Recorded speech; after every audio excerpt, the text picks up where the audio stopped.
ஒரு நாளைக்கு எவ்வளவு சிகரெட் பிடிக்கிற? இல்லை, இப்போ ரொம்ப கம்மி பண்ணிட்டேன். இன்னையில இருந்து நம்ம கூலிப் ஹேபிட்ல இருந்து எப்படி வெளியே வரலாம் அப்படிங்கறத பத்தி தான் பார்க்க போறோம். அதுக்கு முன்னாடி நம்ம தலைவர் அருணாச்சலம் படத்துல என்ன சொல்லியிருக்காரு அப்படிங்கறதோட ஸ்டார்ட் பண்ணுவோம். ரூம் பூரா சுட்டுக்கட்டுகள், இது எல்லாத்தையும் பொழுது விடியதுக்குள்ள புடிச்சு முடிச்சிடணும் அப்படின்னு சொல்லி கதவு தாப்பா போட்டு போயிட்டாரு. நான் ராத்திரியெல்லாம் விடிய விடிய சுருட்டை புடிச்சு புடிச்சு புடிச்சு எல்லாத்தையும் முடிச்சிட்டேன்.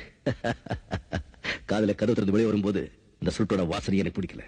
இதுல நம்ம தலைவர் சொன்ன மாதிரி ஒரே நாள்ல 500-1000 சிகரெட்ல எடுத்தீங்கன்னா சீக்கிரமாவே லங் ப்ராப்ளம் ஆயிட்டு அது லங் கேன்சர்ல தான் கொண்டு போய்விடும். அதே மாதிரிதான் கூலிப் அப்படிங்கிறது ஒரு ஸ்லோ பாய்சன். இங்க கொஞ்சம் கொஞ்சமா எடுக்க அது உங்களோட உயிரை வந்துட்டு ரொம்பவே பாதிக்கும். நம்ம ஆல்ரெடி டேட் சொன்ன மாதிரி நீங்க ஒரு நாளைக்கு எவ்வளோ எடுக்கிறீங்களோ அதை வச்சு உங்களுடைய டேட்டை நம்ம ஃபிக்ஸ் பண்ணிக்கலாம்.